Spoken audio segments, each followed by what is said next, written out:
Mauritius ಪ್ರಧಾನಿ doctor Naveen ಚಂದ್ರ ರಾಮಗೂಲಂ ಇಂದು ವಾರಣಾಸಿಗೆ ಆಗಮಿಸಿದ್ದು ಪ್ರಧಾನಿ ನರೇಂದ್ರ ಮೋದಿ ಅವರನ್ನ ಭೇಟಿಯಾಗಿದ್ದಾರೆ. ವಿಮಾನ ನಿಲ್ದಾಣ ಮತ್ತು ಹೋಟೆಲ್ ನಡುವೆ 6 ಸ್ಥಳಗಳಲ್ಲಿ ವಿದ್ಯಾರ್ಥಿಗಳು ಮಾರಿಷಸ್ ಧ್ವಜ ಮತ್ತು ಭಾರತದ ತ್ರಿವರ್ಣ ಧ್ವಜವನ್ನ ಕೈಯಲ್ಲಿ ಹಿಡಿದುಕೊಂಡು ನಿಂತಿದ್ದರು. ಉತ್ತರ ಪ್ರದೇಶದ ರಾಜ್ಯಪಾಲೆ ಆನಂದಿಬೆನ್ ಪಟೇಲ್ ಮತ್ತು ನಗರಾಭಿವೃದ್ಧಿ ಸಚಿವ ಸುರೇಶ್ ಖನ್ನಾ ಅವರು ಮಾರಿಷಸ್ ಪ್ರಧಾನಿಯನ್ನ ವಿಮಾನ ನಿಲ್ದಾಣದಲ್ಲಿ ಸ್ವಾಗತಿಸಿದ್ದಾರೆ. ಬೀಜಿಂಗ್ನಲ್ಲಿರುವ ಭಾರತೀಯ ರಾಯಭಾರ ಕಚೇರಿಯು ನೇಪಾಳದ ಮೂಲಕ ಕೈಲಾಸ ಮಾನಸ ಸರೋವರ ಯಾತ್ರೆಯನ್ನು ಕೈಗೊಳ್ಳುತ್ತಿರುವ ಭಾರತೀಯ ನಾಗರಿಕರಿಗೆ ಸುರಕ್ಷತಾ ಸಲಹೆಯನ್ನು ನೀಡಿದೆ. ನೇಪಾಳ ದೇಶದಲ್ಲಿ ನಡೆಯುತ್ತಿರುವ ಹಿಂಸಾತ್ಮಕ ಪ್ರತಿಭಟನೆಗಳ ಮಧ್ಯೆ ಈ ಸಲಹೆ ನೀಡಲಾಗಿದ್ದು, ಸಹಾಯವಾಣಿಯನ್ನು ಕೂಡ ತೆರೆಯಲಾಗಿದೆ. ಈ ಸಲಹೆಯನ್ನು ಇಂದು ರಾಯಭಾರ ಕಚೇರಿಯು ಅಧಿಕೃತ ಎಕ್ಸ್ ಹ್ಯಾಂಡಲ್ನಲ್ಲಿ ಹಂಚಿಕೊಳ್ಳಲಾಗಿದೆ. ನೇಪಾಳದಲ್ಲಿ ಪ್ರತಿಭಟನೆಗಳು ತಮ್ಮ 3ನೇ ದಿನಕ್ಕೆ ಕಾಲಿಡುತ್ತಿದ್ದಂತೆ ಈ ಎಚ್ಚರಿಕೆ ನೀಡಲಾಗಿದ್ದು, ಇದು ಗಡಿಯಾಚೆಗಿನ ಪ್ರಯಾಣ ಮಾರ್ಗಗಳನ್ನು ಅಡ್ಡಿಪಡಿಸುತ್ತದೆ ಮತ್ತು ಗಂಭೀರ ಭದ್ರತಾ ಕಾಳಜಿಗಳನ್ನು ಹುಟ್ಟುಹಾಕಿದೆ. ಸೇನೆಗೆ ಭಾರತೀಯ ಪ್ರಜೆಗಳನ್ನು ನೇಮಕ ಮಾಡಿಕೊಳ್ಳುತ್ತಿರುವ ರಷ್ಯಾ ನಡೆಯನ್ನು ಭಾರತ ತೀವ್ರವಾಗಿ ಖಂಡಿಸಿದ್ದು, ನೇಮಕಾತಿ ಕೈಬಿಟ್ಟು ಕೂಡಲೇ ಭಾರತೀಯರನ್ನು ಬಿಡುಗಡೆಗೊಳಿಸುವಂತೆ ಗುರುವಾರ ಆಗ್ರಹಿಸಿದೆ. ಉಕ್ರೇನ್ ವಿರುದ್ಧದ ಯುದ್ಧದಲ್ಲಿ ಹೋರಾಡಲು ಭಾರತೀಯರು ರಷ್ಯಾ ಸೇನೆ ಸೇರುತ್ತಿರುವ ವರದಿಗಳನ್ನು ನಾವು ನೋಡಿದ್ದೇವೆ. ಹೀಗೆ ರಷ್ಯಾ ಸೇನೆ ಸೇರಲು ಬಯಸುತ್ತಿರುವ ಎಲ್ಲ ಭಾರತೀಯರು ಇದರಿಂದ ದೂರ ಇರಬೇಕು, ಏಕೆಂದರೆ ಇದು ತುಂಬಾ ಅಪಾಯಕಾರಿ ನಡೆ ಎಂದು ವಿದೇಶಾಂಗ ಸಚಿವಾಲಯ ಹೇಳಿದೆ. ಇತ್ತೀಚೆಗೆ ರಷ್ಯಾದ ಸೈನ್ಯಕ್ಕೆ ಭಾರತೀಯರನ್ನ ನೇಮಿಸಿಕೊಳ್ಳಲಾಗಿದೆ ಎಂಬ ವರದಿಗಳನ್ನು ನೋಡಿದ್ದೇವೆ. ಕಳೆದ 1 ವರ್ಷದಿಂದ ಸರ್ಕಾರವು ಹಲವಾರು ಸಂದರ್ಭಗಳಲ್ಲಿ ಇದರಲ್ಲಿನ ಅಪಾಯಗಳನ್ನು ಒತ್ತಿ ಹೇಳಿದೆ. ಇದೀಗ ಮತ್ತೆ ಭಾರತೀಯರಿಗೆ ಎಚ್ಚರಿಕೆ ನೀಡುತ್ತಿದ್ದೇವೆ ಎಂದು ತಿಳಿಸಿದೆ. ಪಂಜಾಬ್ನಲ್ಲಿ ಎದುರಾದ ಭೀಕರ ಪ್ರವಾಹವನ್ನು ನಿಭಾಯಿಸಲು ರಿಲಯನ್ಸ್ ರಾಜ್ಯ ಆಡಳಿತ, ಪಂಚಾಯತ್ಗಳು ಮತ್ತು ಸ್ಥಳೀಯ ಸಂಸ್ಥೆಗಳೊಂದಿಗೆ ಕೆಲಸ ಮಾಡಿ 10 ಅಂಶಗಳ ಪರಿಹಾರ ಯೋಜನೆಯನ್ನು ಪ್ರಾರಂಭಿಸಿದೆ. ಅಮೃತಸರ ಮತ್ತು ಸುಲ್ತಾನ್ಪುರ ಲೋಧಿಯಂತಹ ಅತ್ಯಂತ ಕೆಟ್ಟ ಪೀಡಿತ ಪ್ರದೇಶಗಳಿಗೆ ತಂಡಗಳು ತಕ್ಷಣದ ಪರಿಹಾರವನ್ನು ನೀಡಲು ಪ್ರಾರಂಭಿಸಿವೆ.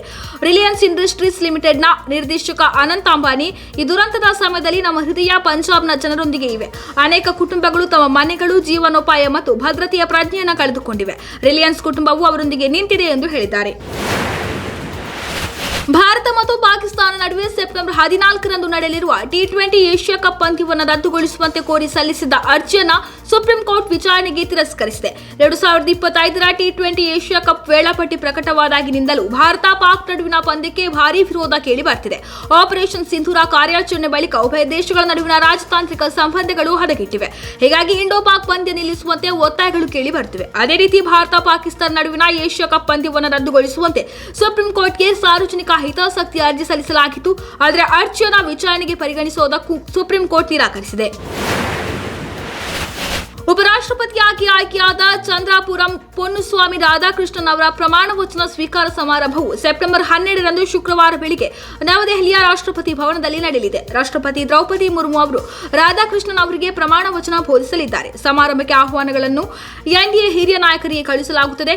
ಎನ್ಡಿಎ ನಾಮನಿರ್ದೇಶಿತ ರಾಧಾಕೃಷ್ಣನ್ ಅವರು ಮಂಗಳವಾರ ಭಾರತದ 15ನೇ ಉಪರಾಷ್ಟ್ರಪತಿಯಾಗಿ ಆಯ್ಕೆಯಾಗಿದ್ದಾರೆ.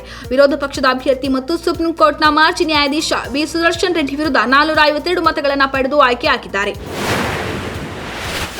ನೇಪಾಳದಲ್ಲಿ ಅಶಾಂತಿ ಮತ್ತು ಪ್ರಧಾನಿ ಹುದ್ದೆಗೆ ಕೆಪಿ ಶರ್ಮಾ ಓಲಿ ರಾಜೀನಾಮೆ ನೀಡಿದ ನಡುವೆ ಹೊಸ ಪರಿವರ್ತನಾ ಸರ್ಕಾರವನ್ನು ಮುನ್ನಡೆಸಲು ಮಾಜಿ ಮುಖ್ಯ ನ್ಯಾಯಮೂರ್ತಿ ಸುಶೀಲಾ ಕರ್ಕಿ ಅವರ ಹೆಸರು ಸಂಭಾವ್ಯ ಅಭ್ಯರ್ಥಿಗಳಲ್ಲಿ ಒಬ್ಬರಾಗಿ ಹೊರಹೊಮ್ಮಿದೆ ಎಂದು ವರದಿಗಳು ತಿಳಿಸಿವೆ. ದೇಶದಲ್ಲಿ ಸುಗಮ ಪರಿವರ್ತನೆಯನ್ನು ಖಚಿತಪಡಿಸಿಕೊಳ್ಳಲು ಮತ್ತು ಸ್ಥಿರತೆಯನ್ನು ಕಾಪಾಡಿಕೊಳ್ಳಲು ರಾಜಕೀಯ ಪಕ್ಷಗಳು ಮತ್ತು ಪಾಲುದಾರರು ಒಮ್ಮತವನ್ನು ಬಯಸುತ್ತಿರುವ ಅನಿಶ್ಚಿತತೆಯ ಅವಧಿಯನ್ನು ನೇಪಾಳ ಎದುರಿಸುತ್ತಿರುವಾಗ ಈ ಬೆಳವಣಿಗೆ ಸಂಭವಿಸಿದೆ. ರಾಜ್ಯದಲ್ಲಿ ಗಣೇಶ ವಿಸರ್ಜನೆ ವೇಳೆ ಕಲ್ಲು ತೂರಾಟದ ಸದ್ದು ಗದ್ದಲ ಜೋರಾಗಿದೆ. ಇದರ ನಡುವೆ ಮೈಸೂರು ದಸರಾ ಉದ್ಘಾಟನೆಗೆ ಲೇಖಕಿ ಬಾನು ಮುಸ್ತಾಕ್ ಆಯ್ಕೆ ವಿರೋಧ ನಿಲ್ಲುವಂತೆ ಕಾಣುತ್ತಿಲ್ಲ. 2 ದಿನಗಳ ಹಿಂದಷ್ಟೇ ಬಾನು ಮುಸ್ತಾಕ್ ಆಯ್ಕೆ ವಿರೋಧಿಸಿ ಹಿಂದೂ ಸಂಘಟನೆಗಳು ಚಾಮುಂಡಿ ಚಾಲೂ ನಡೆಸಿದವು. ಮತ್ತೊಂದೆಡೆ ದಲಿತ ಸಂಘಟನೆಗಳು ಬಾನು ಮುಸ್ತಾಕ್ ಬೆಂಬಲಿಸಿ ಹೋರಾಟ ಮಾಡಿದವು.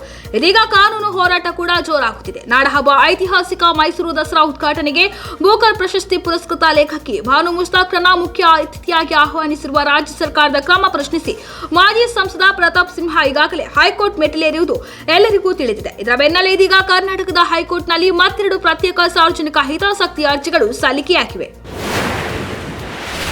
ಕಾಂಗ್ರೆಸ್ ಸರ್ಕಾರ ಅಧಿಕಾರಕ್ಕೆ ಬಂದಾಗಿನಿಂದಲೂ ಓಲೈಕೆ ರಾಜಕೀಯ ಮಾಡುತ್ತಿದೆ. ಕಾಂಗ್ರೆಸ್ನವರಿಗೆ ತಾಕತ್ತಿದ್ದರೆ ಗಣೇಶ ಮೂರ್ತಿ ಮೆರವಣಿಗೆ ಮೇಲೆ ಕಲ್ಲೆಸೆದವರ ವಿರುದ್ಧ ಗೂಢಾ ಕಾಯ್ದೆಯಡಿ ಪ್ರಕರಣ ದಾಖಲಿಸಲಿ ಎಂದು ಶಾಸಕ ಸಿಎನ್ ಅಶ್ವತ್ಥನಾರಾಯಣ ಸವಾಲು ಹಾಕಿದ್ದಾರೆ. ಪಟ್ಟಣದಲ್ಲಿ ನಡೆದ ಸಾಮೂಹಿಕ ಗಣೇಶ ವಿಸರ್ಜನಾ ಮೆರವಣಿಗೆ ಕಾರ್ಯಕ್ರಮದಲ್ಲಿ ಮಾತನಾಡಿ, ಕಾಂಗ್ರೆಸ್ ಸರ್ಕಾರ ನಮ್ಮ ತಾಳ್ಮೆಯನ್ನ ಪರೀಕ್ಷೆ ಮಾಡುತ್ತಿದೆ. ಪೊಲೀಸ್ ಠಾಣೆಯನ್ನ ಸುಡಲು ಹೋದ ಮುಸ್ಲಿಮರ ಮೇಲೆ ಕೇಸ್ ದಾಖಲು ಮಾಡಲು ಹಿಂಜರಿಯುತ್ತಾರೆ. ಕೇಸ್ ಹಾಕಿದ ಮೇಲೆ ವಾಪಸ್ ಪಡೆಯುತ್ತಾರೆ. ಇದು ಕಾನೂನು ಸುವ್ಯವಸ್ಥೆ ಕಾಪಾಡುವ ಸರ್ಕಾರ ಅಲ್ಲ, ಇದು ಜನ ವಿರೋಧಿ ಸರ್ಕಾರ ಎಂದು ಕಿಡಿಕಾರಿದ್ದಾರೆ. ನನ್ನ ರಕ್ತ ಬೆರಕಿಯಲ್ಲ, ಪ್ಯೂರ್ ಹಿಂದುತ್ವ ಅಂತ ವಿಧಾನ ಪರಿಷತ್ ಸದಸ್ಯ ಸಿಟಿ ರವಿ ಹೇಳಿದ್ದಾರೆ. ಮಂಡ್ಯದ ಮದ್ದೂರಿನ ಸಾಮೂಹಿಕ ಗಣೇಶ ವಿಸರ್ಜನೆ ಕಾರ್ಯಕ್ರಮದಲ್ಲಿ ಪ್ರಚೋದನಕಾರಿ ಭಾಷಣ ಮಾಡಿದ್ದಾರೆ ಎನ್ನುವ ಆರೋಪದ ಮೇಲೆ ಸಿಟಿ ರವಿ ವಿರುದ್ಧ ಸ್ವಯಂ ಪ್ರೇರಿತ ಕೇಸ್ ದಾಖಲಾಗಿದೆ. ಈ ಕುರಿತು ಚಿಕ್ಕಮಗಳೂರಿನಲ್ಲಿ ಮಾಧ್ಯಮಗಳೊಂದಿಗೆ ಮಾತನಾಡಿದ ಅವರು, ನನ್ನ ರಕ್ತ ಪ್ಯೂರ್ ಹಿಂದುತ್ವ, ಬೆರಕಿಯಲ್ಲ ಎಂದು ತಿರುಗೇಟು ನೀಡಿದ್ದಾರೆ.